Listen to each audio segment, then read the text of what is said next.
என்னோட கேள்வி வந்து சாட்டை அண்ணா அவர்கள்கிட்ட சொன்ன தப்பா நினைச்சிக்க மாட்டீங்கல்ல? போறதுங்க வேற நினைக்கிறீங்க. I'm sorry. சரிங்க, நான் தானே பேசுனீங்க, உன்னை யார் பேசுனது? வணக்கம். ஓகே, ஆனால் மக்கள் என்ன சொல்கிறாங்கன்னா, நாம் தமிழர் வந்து இன்னைக்கு இப்பேற்பட்ட ஒரு நாசமாக போயிடுச்சுன்னா அதுக்கு வந்து சாட்டை தான் காரணம். என்ன சொல்ல சொன்னா என்ன சொல்லிட்டு இருக்க? அவர் மட்டும் மக்கள்னா எத்தனை பேர் சொல்றாங்க மக்கள்? இந்த டீயை விட கப்பு ரொம்ப சூடா இருக்கு, ஏன்னு தெரியல. நான் சமூக வலைத்தளங்கள்ல பார்த்தேன். உங்க கருத்து சொல்லுங்க, உங்க கேள்வியை வைங்க. நீங்க மக்கள் சொல்லிட்டு ஏதோ 8 கோடி மக்களும் கூடின்னு சொன்ன மாதிரி கருத்து சொல்லாதீங்க. சமூக வலைத்தளங்கள்ல நம்ம பெரும்பான்மையான பார்க்கும்போது அவங்க என்ன சொல்றாங்கன்னா, சாட்டை துரைமுருகன் மட்டும் அவர் மட்டும் பேசாம இருந்திருந்தாருன்னா இந்த பிரச்சனையே வந்திருக்காது. அவர் பேசி பேசி தான் வந்து இப்போ ஏற்கனவே இருந்த வாக்கம் வந்து இப்போ வந்து குறைஞ்சு போயிடுச்சு.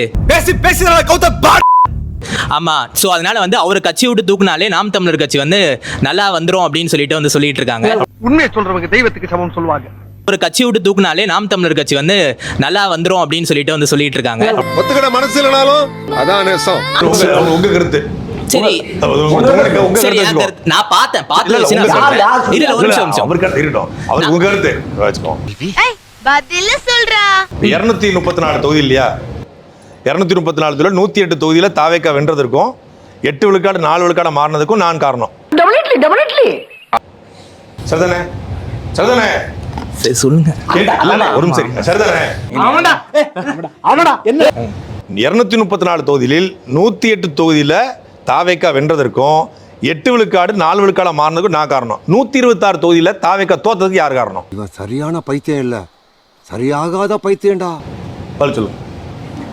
பிற கட்சிகள் இடியே ஆனாலும் தாங்கி கொள்ளும் இதயம். ஜெயிச்சதுக்கு மட்டும் நான் காரணம், தோத்ததுக்கு நான் காரணம் இல்லையா?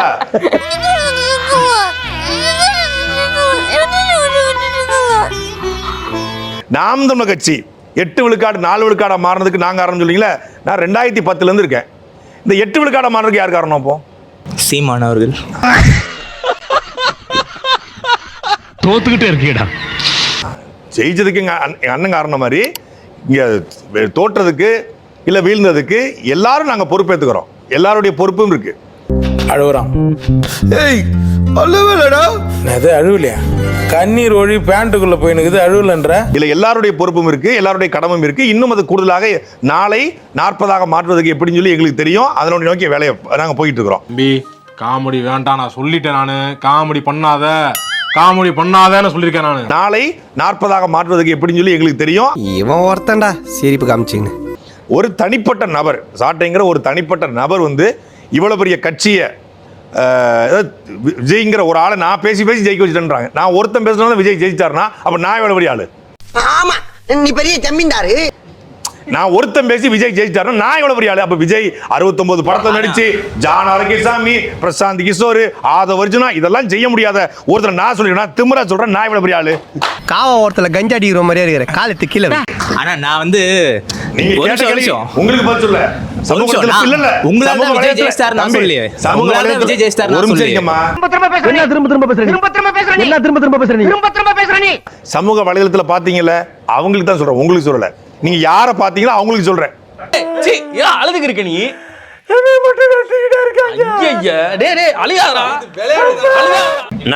நான் என்ன கேட்குறேன்னா, 8% உங்களோட வாக்கு ஆல்ரெடி இருந்தது, இப்போ வந்து 4 சரிஞ்சிருக்குது. அது அடிக்கடி சொல்லினே இருக்காரா? இப்போ அண்ணாமலையும் கட்சி நாங்க 0ல இருந்து தொடங்கணும். 0ல இருந்து நீங்க தொடங்குனீங்க, நான் இல்லைன்னு சொல்ல. ஏன் இப்படி அசிங்கப்பட்டு விட்டா நீ? என்ன இப்போ 8 இருந்த வாக்கு சதவீதம் 4 கம்மியாக இருக்குது. இப்போ அண்ணாமலை கட்சி தொடங்கியிருக்காரு. அடுத்தது தனுஷ், சூர்யா, பிரதீப் ரங்கநாதன் இப்போ எல்லாருமே கட்சி தொடங்கி வராங்கன்னா அந்த 4 0வா போவாதா? சட்ட கிழிஞ்சிருந்தா தச்சு முடிச்சிடாடா. 4 0வா போவாதா? ஐயோ அப்படி சொல்லாத. அதுக்கு நீங்க என்ன மாதிரி ஸ்ட்ராட்டஜி வச்சிருக்கீங்க? நான் கேள்வியை முழுசா முடிச்சுக்கிறேன், நீங்க அதுக்கப்புறம் ஃபுல்லா பதில் சொல்லுங்க. நான் அழுவலையா? கண்ணு வேர்க்குது. ஸ்ட்ராட்டஜி அண்ட் பிளானிங் சுத்தமா இல்ல நாம் தமிழர் கட்சிக்கு. எப்படி எல்லா தொகுதியிலும் ஜெயிக்கிறது? ஏன் நான் கேள்வியை முடிச்சுக்கிறேன், நீங்க ஃபுல்லா பதில் சொல்லுங்க. ஒரு நிமிஷம் நான் கேள்வியை முடிச்சுக்கிறேன். கேள்வி கேளுங்க, உங்க கருத்தை வெளில சொல்லுங்க. என்னங்க நீங்க வந்துட்டீங்க? நானே வந்துடுறேன் சார், திருப்பி வாங்க வாங்க. பேசணும் அனுப்பாதீங்க, எரிச்சல் வருது. கருத்து கிடையாதுன்னா ஏன்டா இல்லன்னு சொல்றேன்? சொல்றது உங்க பதில். strategy plan இல்லன்னு சொல்றது உங்க கருத்து.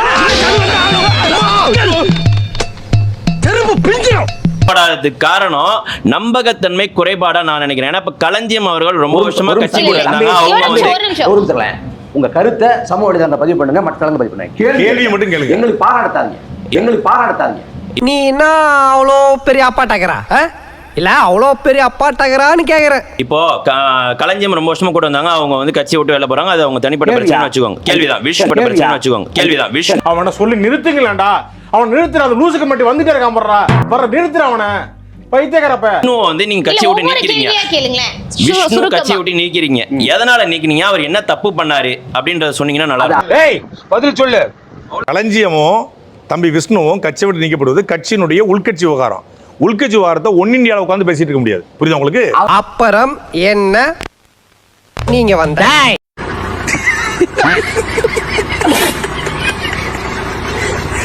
நீ கட்சி தலைமை அலுவலகத்துக்கு மதியம் 2 மணிக்கு வாங்க. உங்ககிட்ட 1 to 1 நான் சொல்றேன். இல்ல வெளியே வாங்க 1 to 1 சொல்றேன். எதுக்கு உன காரி துப்புறதுக்கா? ஒரு நிமிஷம் சரிமா. கட்சியோட உள் விவகாரத்தை ஒன்னிந்தியால பேசுவீங்களா? ஓகே. கட்சியின் உள் விவகாரத்தை ஒன்னிந்தியால பேசுவீங்களான்னு கேக்குறேன். சரி, கட்சியின் உள் விவகாரத்தை பேசுறோம். சீக்கிரமா போடா, விஷால் முறைகிறார், அடிக்கடி போறாரு. திமுக இருந்து ஒருத்தர் நீக்கப்படுறாருன்னா திமுக வந்து வெளிப்படையா என்ன காரணத்துக்காக நீக்கப்பட்டாருன்னு சொல்லுமா? What nonsense you are talking about me? ஒரு ஜென்டில்மேனை பார்த்து கேட்கிற கேள்வியா இது? ஒரு கட்சியில இருந்து ஒழுங்கு விதின்னு ஒண்ணு இருக்கு. அந்த ஒழுங்கை மீறி அவர் செயல்பட்டாருன்னா கட்சி நீக்கும். அந்த அதை மன்னிப்பு கேட்டு தவறை திருத்தி கொண்டால் திருப்பி இணைச்சுக்கோ. மாப்பிள இவன் தான் எங்கேயோ செமத்தியா வாங்கியிருக்கான். இங்க வந்து வேற எவனோ வாங்கின மாதிரி அவுத்துறான் பாத்தியா? கட்சியில இருந்து 2 முறை நீக்கப்பட்டிருக்கேன். 2 முறை சாட்டைக்கும் கட்சிக்கும் சம்பந்தம் நீக்கப்பட்டிருக்கு. அவரே சொல்றாரா? Very good very good. புரியுதா உங்களுக்கு? ஏன் நீக்கப்பட்டேன் அப்படின்னு நான் உட்காந்து பொதுவெளியில பேசிட்டு இருக்க முடியாது. எங்க அண்ணன் நான் நம்புறேன். நான் ஏதோ தப்பு பண்ணிருக்கேன், எங்க அண்ணன் நீக்கிருக்காரு. வெக்கமா இல்ல? திருப்பி அண்ணன் போய் அண்ணன் தப்ப திருத்திக்கிறான்னு சொல்றேன். திருப்பி இணைஞ்சு வேலை செய்யணும்னு சொல்றாரு. திருப்பி நீக்கிறாரு. திருப்பி சொல்றேன் அண்ணன் எனக்கு ஒரு வாய்ப்பு கொடுங்கன்னு கேக்குறோம். சரி இதை சரி பண்ணுங்கிறாரு. எத்தனை தடவைடா உரிமையில பேசாத, யாரையும் தவறா பேசாத அப்படின்னு சொல்ற. சரி நான் திருத்திக்கிறேன்னு சொல்றேன். திருப்பி வாய்ப்பு கொடுக்குறாரு. 2 முறை நீக்கப்பட்டும் தவறை திருத்தி கொண்டதுனால இன்னைக்கு உங்க முன்னாடி நான் பேசிட்டு இருக்கேன். நான் இங்க நிக்கிறேன், என்னோட BMW கார் வெளியில நிக்குது. போல அவர்கள் தவறு செய்து நீக்கப்பட்டிருக்கலாம். தவறை திருத்தி கொண்டால் இணைக்கப்படலாம். அவ்வளவுதான். பணம் சம்பாதிக்கணும்னு நினைக்கிறவனுக்கு இது ஒரு அற்புதமான தொழில். என்னோட கேள்வி என்னன்னா, இப்ப 8ல இருந்து 4 இருக்குது. திரும்ப நிறைய பேர் வராங்க புதுசா கட்சி ஆரம்பிச்சு. அந்த 4ல இருந்து மறுபடியும் குறையாதா பர்சன்டேஜ்? அதுதான் என்னோட கேள்வி. இந்த தேர்தல் வந்து ஒரு விபரீத விபத்து, இது ஒரு disaster. பேரிடர். இந்த தேர்தல் முடிவு இந்த தடவை தான். இதே போல் நடக்காது. இதே போல் நடக்கும் வந்தாங்கன்னா அவங்களுக்கு தான் ஆபத்தா போய் முடியும். If you are bad I am your dot.